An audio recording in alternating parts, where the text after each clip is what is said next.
apa yang menimpa pada Hamas sama Fatah sama rakyat Palestina itu kan baru sekitar 30 tahun lebih, dan itu tidak sebanding dengan Indonesia yang lebih dari 300 tahun lamanya dijajah. Tentu syuhadanya itu lebih banyak Indonesia dibandingkan syuhada yang ada di Palestina.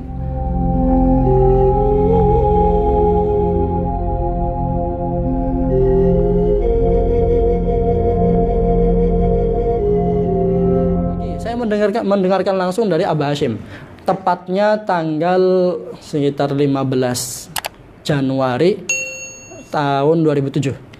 15 Januari tahun 2007 beliau cerita, dan saya pas ngajinya di bagian paling depan di situ. Beliau cerita tentang pas pada waktu kasus Palestina. Di situ konflik besar antara Hamas dengan Fatah. Nah, di sini ada upaya politisasi yang dilakukan oleh Amerika untuk menghancurkan Palestina, yang di situ juga bermain Israel. Nah, caranya adalah pihak yang menang itu diusung, didukung, tapi pihak yang kalah ini dikasih duit oleh Amerika, yang di situ diambilkan dari uang pajak. Kemudian Fatah ini akhirnya yang dikasih duit menyerang kepada kubu Hamas, yang mana Hamas itu dipimpin oleh Khalid Ismail. Akhirnya di situ menjadi baku hantam antar sesama umat Islam. Ketika seperti demikian, yang dilakukan oleh beliau ini tidak main secara media, atau beliau tidak menginformasikan bahwasanya di sini itu lagi diserang sama Amerika. Tapi yang dilakukan oleh beliau itu dengan menemui langsung kepada Khalid Ismailnya. Dan di situ mendengarkan curhatan dari Khalid Ismail, kemudian beliau memberikan suatu penyadaran yang berlandaskan dari refleksi pemikiran. Contohnya, ketika menemui Khalid Ismail bercerita, kita ini sudah dijajah lebih dari 30 tahun lamanya oleh Zionis Israel, dan kita ini sudah banyak yang berguguran, yang meninggal. Ketika seperti demikian, tentu kita ini sudah sangat menderita sekali kehidupannya, dan tidak kunjung selesai. Di sini kita ternyata diserang sama teman sendiri, yaitu Fatah. Bagaimana kesedihan ini bisa berhenti? Itu keluh kesah dari Khalid Ismail. Kemudian setelah mendengarkan seperti demikian, beliau menyatakan beberapa poin inti sebagai bahasa diplomatisnya. Pertama, saya turut prihatin dengan apa yang menimpa kepada rakyat Palestina, terutama Hamas dan Fatah. Dan saya juga merasa iba, mudah-mudahan kesedihan itu segera berakhir.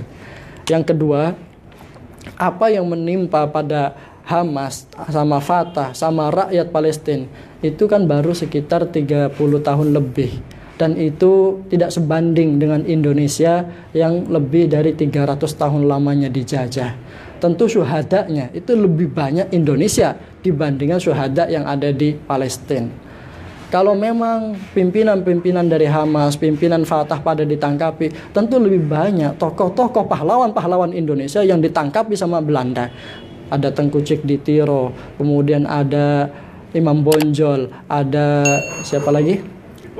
Pangeran Diponegoro. Bahkan Pangeran Diponegoro ditangkap, dimasukkan ke dalam ruangan yang di situ hanya cukup untuk orang jongkok saja, dan selama 1 tahun beliau di situ sehingga beliau meninggal. Betapa beratnya penderitaan yang dialami oleh rakyat Indonesia. Tapi kenapa Indonesia kok berhasil merdeka?